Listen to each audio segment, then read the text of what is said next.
समीर कहते तो हैं कि वह अमायरा से प्यार करते हैं, लेकिन जब रिमझिम पर मुसीबत आती है तो उनका दिल इतना बेचैन क्यों हो जाता है। भले ही समीर बार बार यह कह चुके हैं कि उनके दिल में सिर्फ अमायरा के लिए जगह है, लेकिन जब रिमझिम के साथ कोई अनहोनी होने लगती है तो समीर का व्यवहार पूरी तरह बदल जाता है। यही वजह है कि जब दोनों ने उस शादी के मंडप से अलग अलग रास्ते चुन लिए थे, तभी ऐसा लग रहा था कि कहानी में आगे कोई बड़ा हादसा जरूर आएगा जो समीर को अपनी असली भावनाओं का एहसास कराएगा। सीरियल रिमझिम में अब यही मॉडल दिखाई देने लगा है, क्योंकि रिमझिम अपने रास्ते पर आगे बढ़ रही होती है तभी उसके साथ एक खतरनाक घटना हो जाती है, लेकिन उसी वक्त दुर्गा माता की कृपा से समीर सही समय पर वहां पहुंच जाते हैं और हालात बदल जाते हैं।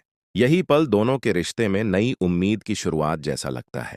इसके बाद देखने को मिलता है कि समीर और रिमझिम एक साथ वापस महल पहुंचते हैं, लेकिन इस बार रिमझिम पहले जैसी नहीं है। वह इस पूरे घटनाक्रम से बहुत कुछ सीख चुकी है।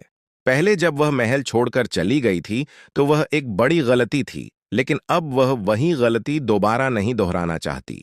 महल पहुंचते ही अमायरा का गुस्सा फूट पड़ता है।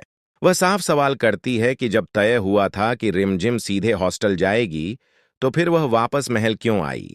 लेकिन इस बार रिमझिम शांत नहीं रहती। वह पूरे आत्मविश्वास के साथ अमायरा को जवाब देती है कि यह महल और यह राजगद्दी उसके भाई की है। रिमझिम साफ कह देती है कि जब तक वह अपने भाई को उसका हक नहीं दिला देती, तब तक वह इस महल को छोड़कर कहीं नहीं जाएगी।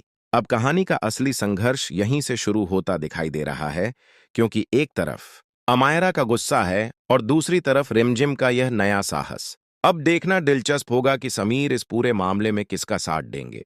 क्या वह अमायरा के साथ खड़े रहेंगे, या फिर धीरे धीरे उन्हें एहसास होगा कि रिमझिम ही उनके जीवन का असली सच